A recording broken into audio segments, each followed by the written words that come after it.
And welcome back to our candidate conversations. I'm here with Elizabeth Sergel, who is running for county council person. What? District 1. District 1. Oh, sorry. I thought you said, wait a second, for District 1. And thank you so much for being here. Before we get started with our conversation, I do want to reiterate that my name's Pastor Daniel, and we're here at New Hope Fellowship.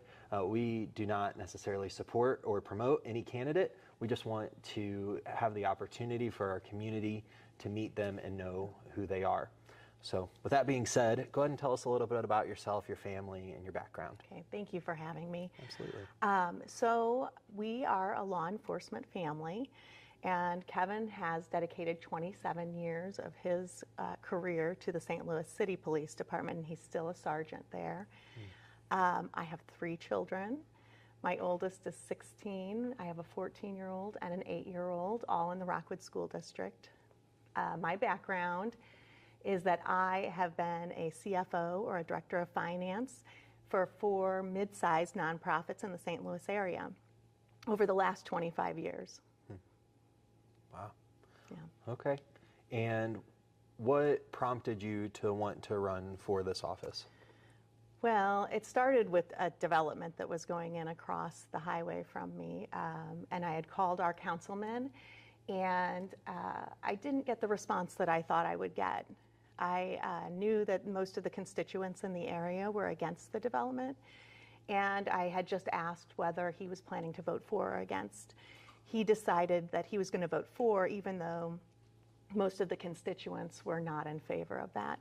And so I felt like the constituents really were not being heard, and I didn't really understand why the vote was being, he was in favor of the development when the constituents, who are the people that he represents, were against it. And so I decided at that moment that I felt like the people needed to be heard. Now, I've always had, because I've worked for nonprofits and been in community service, I've just had that heart.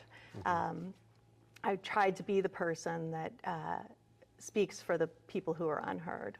Okay. And this would be your first foray into the political sector, is that correct? Yes, that is correct. This Okay. is, I had no idea I was going to do this. Sure. I turned 50 in May, and this was not on my bucket list. I believe it's great that people are getting more involved, it seems like, and Yes. And so we do have a list of questions, and I want to kind of address them. You received these questions ahead of time, and so Yes. hopefully you have some good answers for us. Do you have plans to help the homeless community, the homeless population in our community? So one of the nonprofits that I actually did work for was the Salvation Army. I worked for the Salvation Army for 5 years and spent a considerable amount of time in homeless shelters at that time. So of course I would have a plan for the homeless. I think that we probably need a task force to deal with something like that, a whole group of people from the community that come together to address that. And from a compassion standpoint, yes, we need to address it, but also from a budget standpoint, as a director of finance, I look at things from a budget perspective. And the cost on public service, our fire, our police, our EMS, our health department, there are statistics that actually say it costs about $30,000 to $40,000 for each homeless individual in a community. And if we're able to address the homeless issue, we can free up some of those dollars to help out with the budget. So not only from a compassion standpoint, but also from a budgetary standpoint, I think we can free up some dollars to do some other things. That'd be great. Will you describe an instance in which you faced an ethical dilemma and how you resolved it? Well, I think every day you run into ethical dilemmas. Yeah. But in particular, most recently, and this is kind of embarrassing, but I'll tell it anyway, it was a very windy day, and I took my kids to Culver's, and I'm always that mom that's like, be careful, don't hit the car door next to you, you know, when you open the door. And I opened my door, and the wind just took it and slams into the car next to me. Oh, no. And I got out of the car, and I looked, and sure enough, there's a dent in her car, and at the time I didn't know it was her. And I turned to my kids and I said, stay here. I have to go inside and find whoever's car this is. And the lady was actually sitting in the car, and I didn't realize it because I was so distraught. Sure. It stresses you out. Yeah. And she got out of her car, and I think she thought I was trying to get away because I was starting to walk into the restaurant. And I said, oh, no, I had just told my kids I needed to go in. But that's one of the things that I do tell my children often, and I live by this at work every day, is when I do make a mistake, I'm always the first to go and tell my boss about my mistake first. I think that's really important. Honesty, obviously, is very important. But that's one of the things, ethical dilemmas in life. So. Absolutely. It seems like more people are interested in politics than any other time, at least in my lifetime. Yeah. And I don't know, an earlier candidate said we're not really seeing that at the polls, that maybe people are just more vocal right now. Right.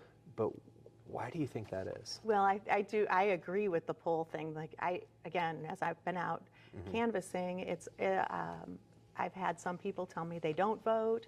And we've seen that only about 20% of people are coming to, registered voters are coming to vote on a regular basis. But we do talk about politics quite a bit. I think it's what we're being fed. I mean, we're being fed that by the media. Social media has played into that. And I think we've learned to live within our own circles. And so we're less likely to listen to the other side. And that just completely gets us more and more divided. And politics is, it's somewhat divisive. You're either here or you're there. Right. And we only have the two sides, really, to pick from. And we've gotten into a world of absolutes. You're either with me or you're against me. You either believe 100% of what I believe, or you're different, and you need to go over into this other group over here.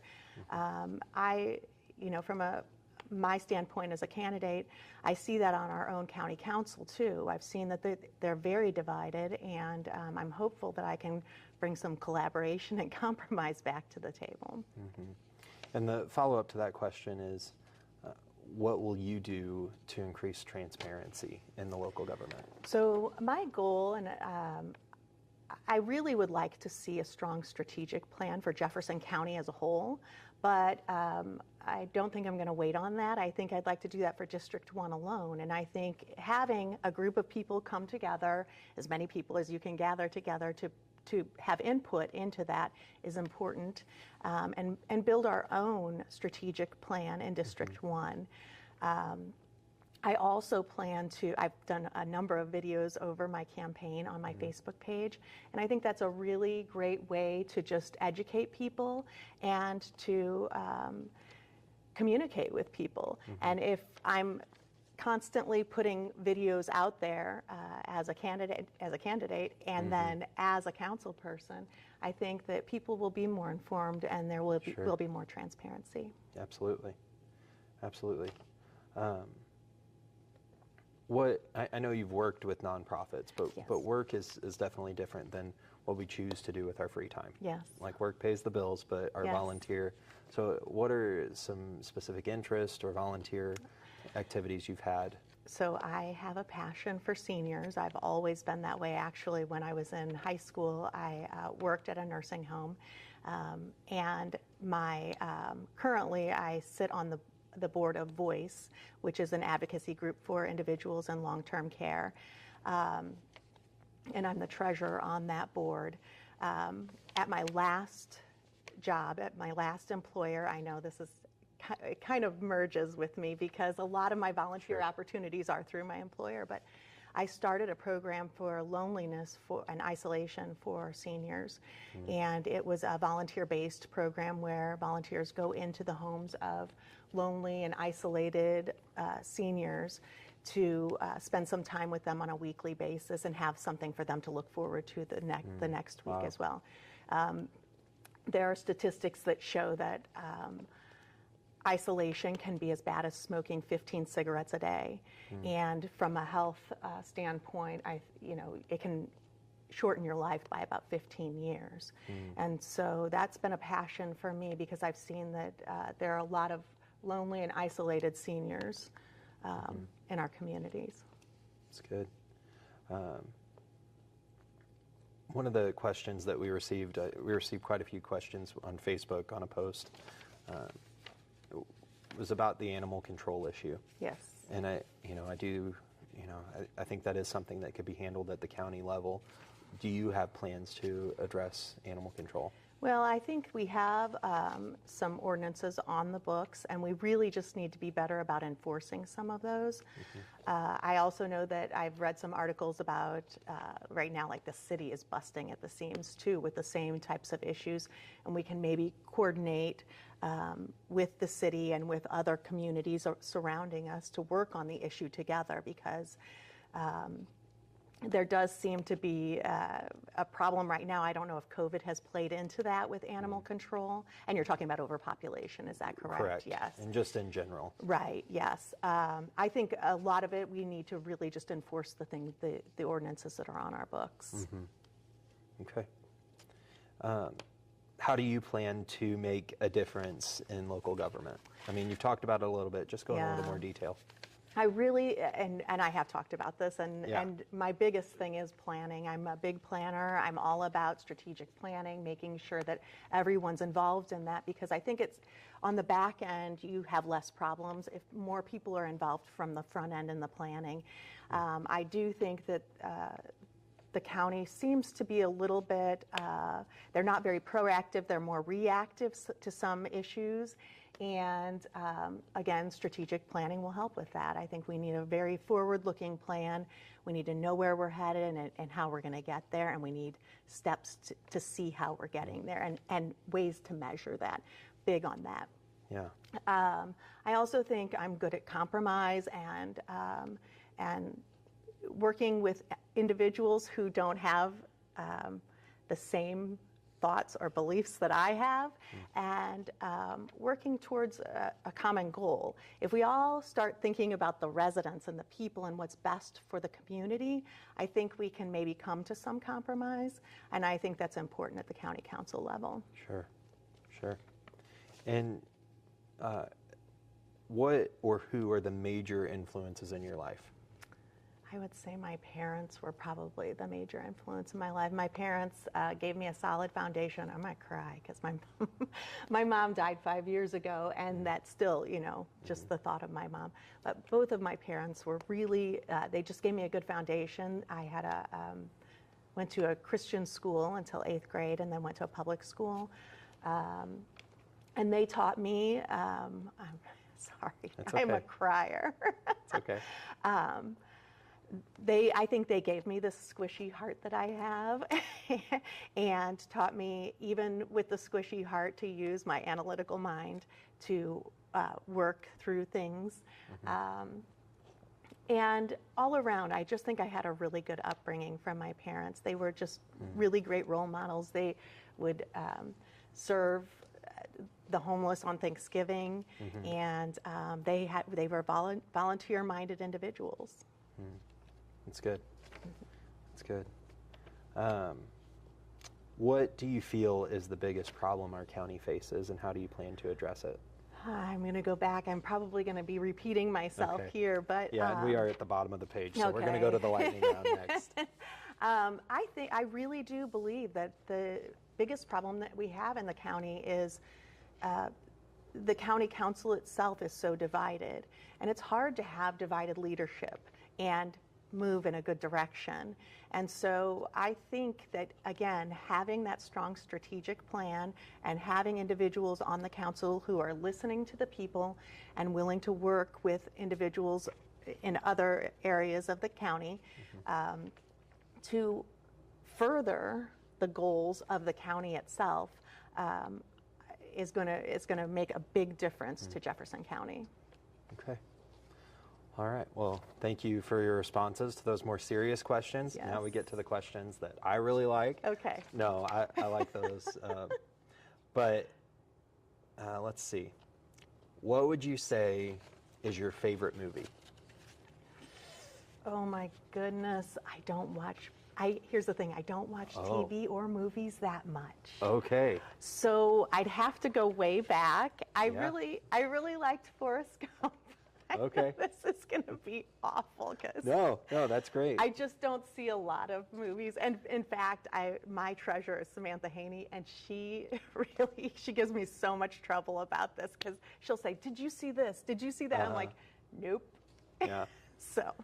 So you don't watch a whole lot of movies or TV. What do you do in your free time? I like to read. Okay. And What do you like to read? Fiction, nonfiction, everything? a little bit of everything. Right now, this is so boring. You're just going to die. I am reading something, I can't even remember the name of it. It's like people-based budgeting or something.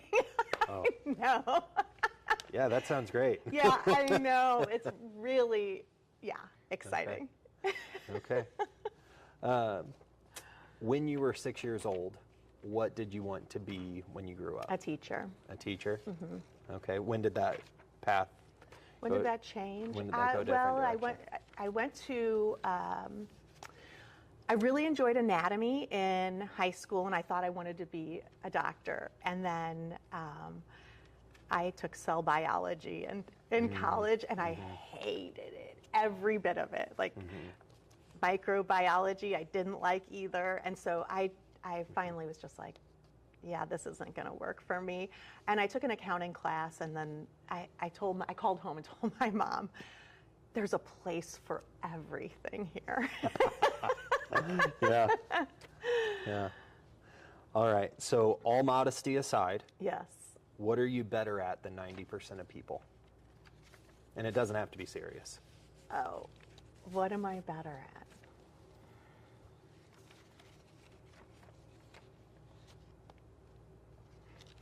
Being self-critical. Being self-critical.